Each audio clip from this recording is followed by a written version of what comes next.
Cada filosofía tiene sus raíces en una cultura, ¿no? No se puede separar la filosofía de la cultura. La meta de la filosofía es más o menos igual, es decir, de hacer la realidad razonable. No es un racionalismo, pero hacerlo razonable en el sentido lógico, ético, estético, y metafísico, cosmológico y también ahora ecológico, ¿no? Pero cada cultura tiene su aporte a esta visión filosófica.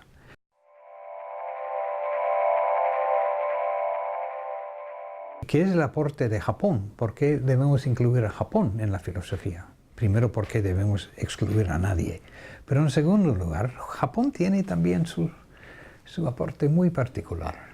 Por ejemplo, si la filosofía empieza, como dijo Jaspers, en el asombro, en la duda, en la debilidad, pues tenemos la misma tradición en Japón, ¿no? Pero, ¿qué es el fin de la filosofía? No solamente es hacer el mundo razonable, sino transformar al yo, al filósofo, a la persona, ¿no? Bueno, la transformación de perspectiva es parte de toda la filosofía, pero en Japón tiene que ver con la tradición, digamos, de iluminación, ¿no? de liberarse del yo.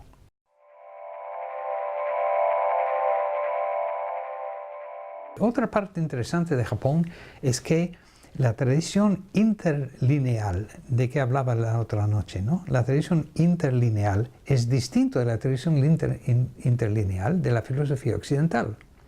En Occidente tenemos detrás, en el trasfondo de toda filosofía, tenemos la Biblia y Goethe, Dante, Cervantes y Shakespeare, etc., ¿no? Pero en Japón tenemos la tradición confucianista, de Shinto, de budismo, de estudios nacionales, etc., que son muy distintos, pues da un sabor distinto a la filosofía.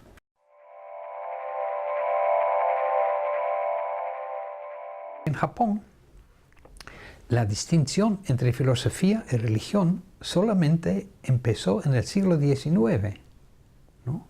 Es lo que ayudó a especializar la filosofía a un campo en la academia, ¿no? Pero antes todo eran mezclados, la idea de la filosofía y la religión. O sea, la práctica, la superstición, la lógica, todos eran mezclados.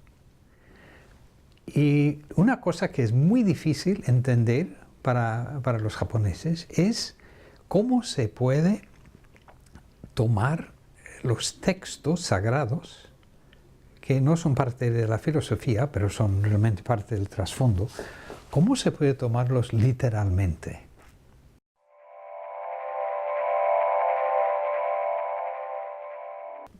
Creo que hay dos cosas que tenemos que hacer. Primero, como decía la otra noche, no existe la tradición filosófica asiática en Asia. Existe en algunos institutos, universidades de Occidente, pero no existe en Asia.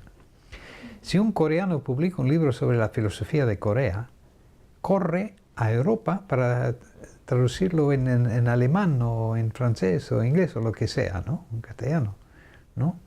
Pero no se traduce en japonés o al chino, ¿no? Y la misma cosa pasa en China, pasa en Japón, ¿no?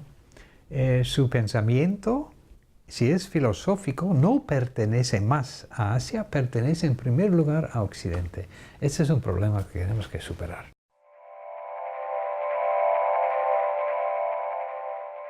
La filosofía de William James, que durante todo el siglo XX ha tenido una influencia enorme, no habría tenido la influencia si no hubiera sido traducido al francés y al alemán, al español, etc., ¿no?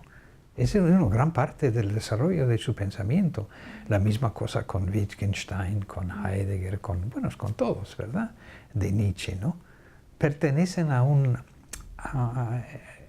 no a un territorio de expertos, pero su filosofía es terruño de toda gente que pueden leerlo en su propio idioma. Y tenemos que hacer la misma cosa en la Asia, primero, ¿no? De tener en mente la importancia de una tradición asiática filosófica. Y en vez de abrir todos los seminarios o los congresos en Asia en inglés, tenemos que hacerlo más en coreano y más en chino, más en japonés.